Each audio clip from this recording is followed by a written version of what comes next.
Hey guys, ಎಲ್ಲರಿಗೂ ನಮಸ್ಕಾರ. ಇವತ್ತಿನ ಒಂದು ವಿಡಿಯೋದಲ್ಲಿ ತುಂಬಾ ಜನ ಕೇಳ್ತಿರುವಂತ ಒಂದು ಕ್ವಶನ್ ಏನಪ್ಪಾ ಅಂದ್ರೆ ನೀಟ್ ಬಗ್ಗೆ, ಅಡ್ಮಿಷನ್ ಆಗಿರ್ಬೋದು, ಫೈನಲ್ ರಿಸಲ್ಟ್ ಬಗ್ಗೆ ತುಂಬಾ ಜನ ಕೇಳ್ತಿದ್ದೀರಾ.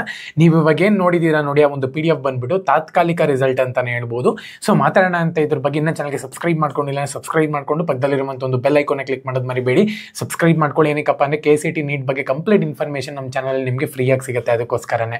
ಸೊ ಮೊದಲನೇದಾಗಿ ಇವಾಗ ಮೇನ್ ಇಂಪಾರ್ಟೆಂಟ್ ವಿಷಯಕ್ಕೆ ಬರೋಣ. ಅಂತ ನೀಟ್ನ ಒಂದು ರಿಸಲ್ಟ್ ಇವಾಗ ಏನು PDF ನ ಬಿಟ್ಟಿದ್ದಾರೆ ನೋಡಿ, ಆ ಒಂದು PDF ನಲ್ಲಿ ನಿಮ್ಮ ಒಂದು ರಿಜಿಸ್ಟರ್ ನಂಬರ್ ಪ್ರಕಾರ ನೀವು ಯಾವ ಒಂದು ಸೀಟ್ ಅಲಾಟ್ಮೆಂಟ್ ಆಗಿದೆ ಅಂತ ಹೇಳ್ಬಿಟ್ಟು ಚೆಕ್ ಮಾಡ್ಕೋಬೇಕಾಗುತ್ತೆ. KCET ಅವರೆಲ್ಲನೂ ಕೂಡ ಇರ್ತಿದ್ರು ಮೊದಲು, ಅದಕ್ಕೋಸ್ಕರ ತುಂಬಾ ರಶ್ ಆಗ್ತಿತ್ತು. ಅವಾಗ ಲಿಂಕ್ಗಳು ಬಿಡ್ತಿದ್ರು. ಇವಾಗ PDF ನ ಬಿಟ್ಟಿದ್ದಾರೆ ಅಂತಾನೆ ಹೇಳ್ಬೋದು. ಈಸಿಯಾಗಿ ನೀವು ಇಲ್ಲಿ ಚೆಕ್ ಮಾಡ್ಕೋಬಹುದು. ನಂಬರ್ ನೋಡ್ಕೊಂಡು ಕ್ಲೀನಾಗಿ ಚೆಕ್ ಮಾಡ್ಕೊಳ್ಳಿ, ಸೀಟ್ ಅಲಾಟ್ಮೆಂಟ್ ಆಗಿದೆಯೋ ಇಲ್ವೋ ಅಂತ ಹೇಳ್ಬಿಟ್ಟು.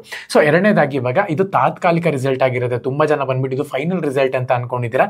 ಯಾವುದೇ ಕಾರಣಕ್ಕೂ ಇಲ್ಲ, ಇದು ತಾತ್ಕಾಲಿಕ ರಿಸಲ್ಟ್ ಆಗಿರುತ್ತೆ. ಇವತ್ತು ನೈಟ್ ಅಥವಾ ನಾಳೆ ಬೆಳಗ್ಗೆ ಅಷ್ಟೊತ್ತಿಗೆ ನಿಮಗೆ ಫೈನಲ್ ರಿಸಲ್ಟ್ ಬರುತ್ತೆ. ಈ ಒಂದು ರಿಸಲ್ಟ್ ಅನ್ನು ಕೂಡ ತುಂಬಾ ಚೇಂಜಸ್ ಆಗುತ್ತೆ. ಏನಕ್ಕಾಗುತ್ತೆ ಅಂದ್ರೆ ಇದು ಫೈನಲ್ ಆಗಿರುತ್ತೆ ನಿಮ್ದು. ಅಂದ್ರೆ ಇವಾಗ ಸೆಕೆಂಡ್ ರೌಂಡ್ ಆಗಿದ ತಕ್ಷಣ ಕೆಲವೊಬ್ರಿಗೆ ಥರ್ಡ್ ರೌಂಡ್ ಕೂಡ ರನ್ನಿಂಗ್ ಅಲ್ಲಿ ಇದೆ ಅಲ್ವಾ. ಸೊ ಹಂಗಾಗಿ ಅದು ಫೈನಲ್ ರಿಸಲ್ಟ್ ಆಗಿರುತ್ತೆ. ಸೊ ಹಂಗಾಗಿ ಕೆಲವೊಂದರಲ್ಲಿ ಚೇಂಜಸ್ ಆಗಬಹುದು. ಸೊ ಹಂಗಾಗಿ ಅಂದ್ರೆ ಇವಾಗ ತಾತ್ಕಾಲಿಕ ರಿಸಲ್ಟ್ ನಿಮಗೆ ಫೈನಲ್ ಆಗಿರುತ್ತೆ. ಕೆಲವೊಂದು ಕಾಲೇಜಸ್ಗಳು ಬಂದ್ಬಿಟ್ಟು ಕಟ್ ಆಫ್ ಬಂದ್ಬಿಟ್ಟು ನಿಮ್ಮ ಒಂದು ಕಟ್ ಆಫ್ಗೆ ಕರೆಕ್ಟ್ ಆಗಿರುವಂತ ಒಂದು ಕಾಲೇಜಸ್ನ ಕೊಟ್ಟಿರ್ತಾರೆ. ಸೊ ಮೋಸ್ಟ್ ಆಫ್ ಆಲ್ ಅದು ಫೈನಲ್ ಆಗಿರುತ್ತೆ. ಬಟ್ ಇನ್ನ ಏನನ್ನ ಚೇಂಜಸ್ ಆಗುತ್ತೆ ಅಂತ ಹೇಳೋದಾದ್ರೆ ಫೈನಲ್ ರಿಸಲ್ಟ್ ಅಲ್ಲಿ ಆಗುತ್ತೆ. ಅದನ್ನು ಒಂದ್ಸತಿ ಚೆಕ್ ಮಾಡ್ಕೋಬೇಕಾಗುತ್ತೆ. ಅದು PDF ಬಿಡ್ತಾರೆ, ಲಿಂಕ್ ಬಿಡ್ತಾರೆ, ಅವನ್ನೆಲ್ಲನೂ ಕೂಡ ಕಾದ್ ನೋಡ್ಬೇಕು.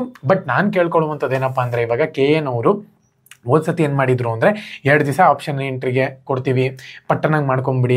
ಮತ್ತು 2 ಗಂಟೆ ಕೊಡ್ತೀನಿ, ಪಟ್ಟಣಂಗೆ ಮಾಡ್ಕೊಂಬಿಡಿ. 2 ದಿವಸ ಅಡ್ಮಿಷನಿಗೆ ಕೊಟ್ಬಿಡ್ತೀನಿ, ಪಟ್ಟಣಂಗೆಲ್ಲ ಅಡ್ಮಿಷನ್ ಆಗಿಬಿಡಿ. ಸೊ ಹಿಂಗಾಗಲ್ಲ. ಸೊ ಹಂಗಾಗಿ ನಾನು ಕೇಳ್ಕೊಳ್ಳುವಂಥದ್ದು ಏನಪ್ಪ ಅಂದರೆ ಒಂದು ವಾರನ ಟೈಮ್ ಕೊಡಿ. ಏನಕ್ಕಂದರೆ ಇವಾಗ ಚಾಯ್ಸ್ 1ನ ಕ್ಲಿಕ್ ಮಾಡ್ಕೊಂಡಿರ್ತಾರೆ ನೋಡಿ ಫಸ್ಟ್ ರೌಂಡಲ್ಲಿ. ಸೊ ಅವರು ಕೂಡ ಇನ್ನು ಅಡ್ಮಿಷನ್ ಆಗಿರಲ್ಲ. ಏನಕ್ಕಪ್ಪನೇ ಅವ್ರಿಗೆ ಸೀಟ್ ಇಷ್ಟ ಆಗಿರಲ್ಲ. ಸೆಕೆಂಡ್ ರೌಂಡಿಗೆ ಬಂದಿರ್ತಾರೆ, ಅವರು ಕೂಡ ಅದು ಸೀಟ್ ಇಷ್ಟ ಆಗಿರಲ್ಲ. ಏನೋ ಫೀಸ್ ಕಟ್ಟಿರ್ತಾರೆ. ಇವಾಗ ಥರ್ಡ್ ರೌಂಡಿಗೆ ಬಂದಿರ್ತಾರೆ, ಅವ್ರಿಗೆ ಸೀಟ್ ಇಷ್ಟ ಆಗಿರುತ್ತೆ. ಇಮ್ಮಿಡಿಯೇಟ್ ಆಗಿ ಹೋಗ್ಬಿಟ್ಟು ಅಡ್ಮಿಷನ್ ಆಗಿ ಅಂದರೆ ಆಗಕ್ಕಾಗಲ್ಲ. ಸೊ ಹಂಗಾಗಿನೇ ನಾನು ಹೇಳುವಂಥದ್ದು ಏನಪ್ಪ ಅಂದರೆ 1 ವೀಕನ್ನ ಟೈಮ್ ಕೊಟ್ಟರೆ ಇವಾಗ ಯಾರೆಲ್ಲ ಅಡ್ಮಿಷನ್ ಪ್ರೊಸೆಸ್ನ ಕಂಪ್ಲೀಟ್ ಮಾಡ್ಕೋಬೇಕು ಅಂತ ಇರ್ತಾರೋ ಅವ್ರು ಅಡ್ಮಿಷನ್ ಪ್ರೊಸೆಸ್ನ ಕಂಪ್ಲೀಟ್ ಮಾಡ್ಕೊತಾರೆ. ಸೊ ಈ ಒಂದು ಕಾರಣಕ್ಕೇನೆ ಏನೋ ಅಡ್ಮಿಷನ್ ಡೆಡ್ ಲೈನ್ ಆಗಿಬಿಟ್ಟು ಮುಂದಕ್ಕೆ ಹೋಗ್ಬಿಡುತ್ತೆ. ಡೇಟ್ ಎಕ್ಸ್ಟೆಂಡ್ ಮಾಡಿ ಮಾಡಿ ಮಾಡಿ ಮಾಡಿ ಮಾಡಿ ತೊಂದರೆ ಕೊಡೋಕ್ಕಿಂತ KN ಅವರು ಒಂದು ವಾರ ಟೈಮ್ ಕೊಟ್ಬಿಡ್ಲಿ, ಇದ್ರೊಳಗಡೆ ಆರಾಮಾಗಿ ಹೋಗಿ ಅಡ್ಮಿಷನ್ ಆಗಿರಿ ಅಂತ.